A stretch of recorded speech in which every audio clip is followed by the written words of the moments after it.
everybody, it's Claire. Welcome back to my channel. I have a very special guest with me here today. This is Sarah from 52Thursdays. I'm so excited to have her on my channel today because I know you guys have been enjoying me doing makeup on other people, and I thought I'd bring my lovely friend Sarah here and we would do a makeup look for photography. Sarah had this idea because she does a lot of photo shoots.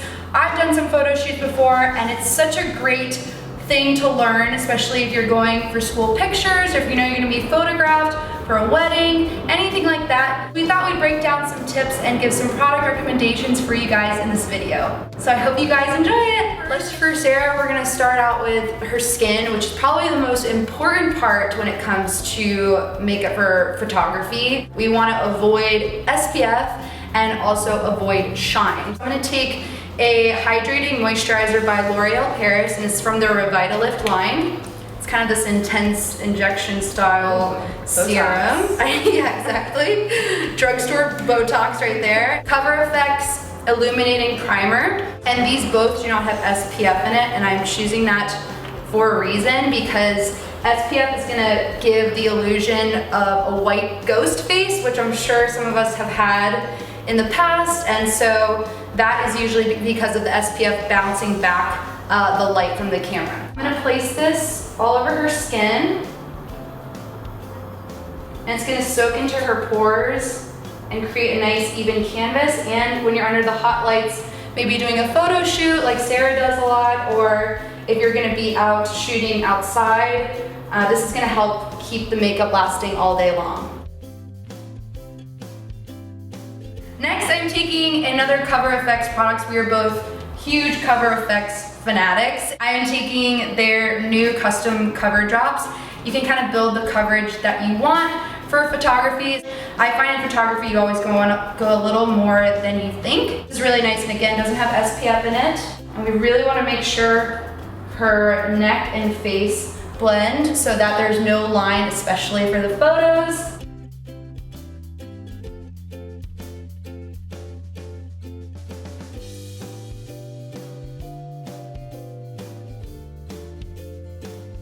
And the next important thing about photography is you want to define your features. And there's some key features that are really going to make a difference. And one of the first ones is the eyebrows. The eyebrows are totally going to make a difference. Don't underestimate the eyebrows. Do you notice, Sarah, when if you don't fill in photos, yes, the difference? I have really like light eyebrows, so you can hardly see them.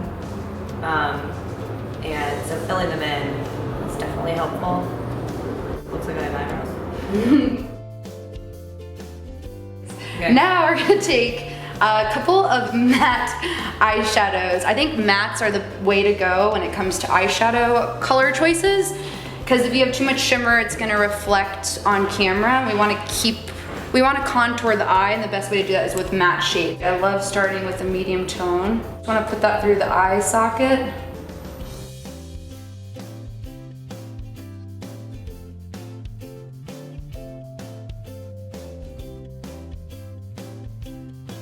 Taking a darker brown shade, we're going to graduate to a darker shade to kind of emphasize the liner. Again, we want to define her features. The best way to do that is going along her lash line.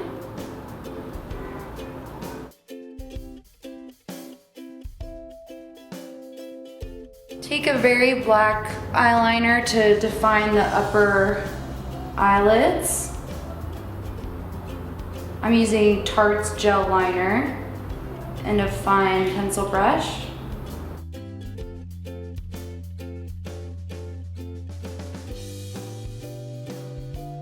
Adding some false eyelashes by Ardell, and this is really going to transform the eye look.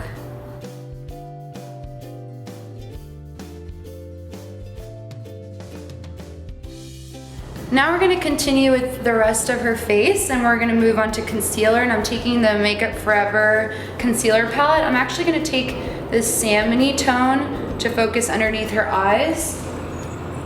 We want them to be brightened, but we don't want to have it be too light under here. Since it will be photographed, we don't want the light to bounce back. So we just want to focus on covering any sort of blemishes or dark spots, and just using that. You can use your ring finger to press that in. You want to focus on powdering the face because you don't want excessive shine in photos. If you're oily, you want to really focus it on the T-zone area. It's also going to smooth out everything we did.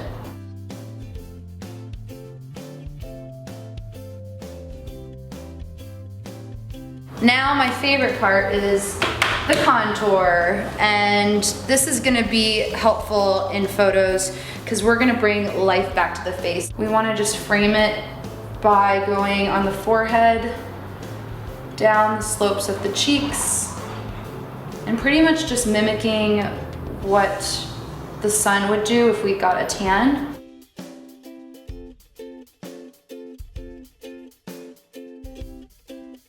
Now I'm gonna take a neutral tone blush that's a matte.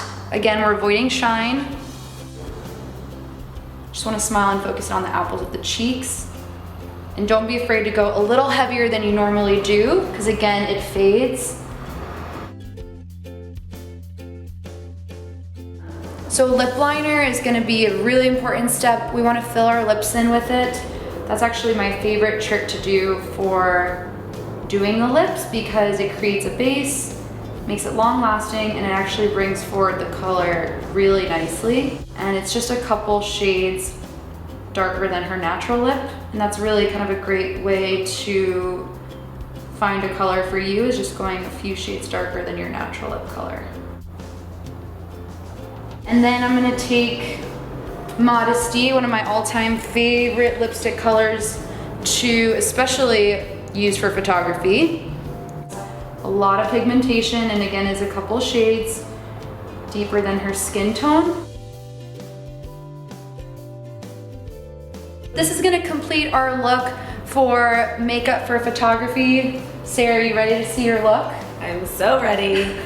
Oh my gosh, I love it. So we just wrapped up Sarah's makeup for photography, and it was so much fun. Make sure you guys go over and subscribe to her YouTube channel. I will link it in the description box below, and make sure to follow her on all her social media. You guys will learn a lot from her and her amazing fashion sense. So I hope you guys found this video helpful. Make sure you also subscribe to this channel to see more videos like this, and I look forward to seeing you guys next time. Take care. Bye. Bye.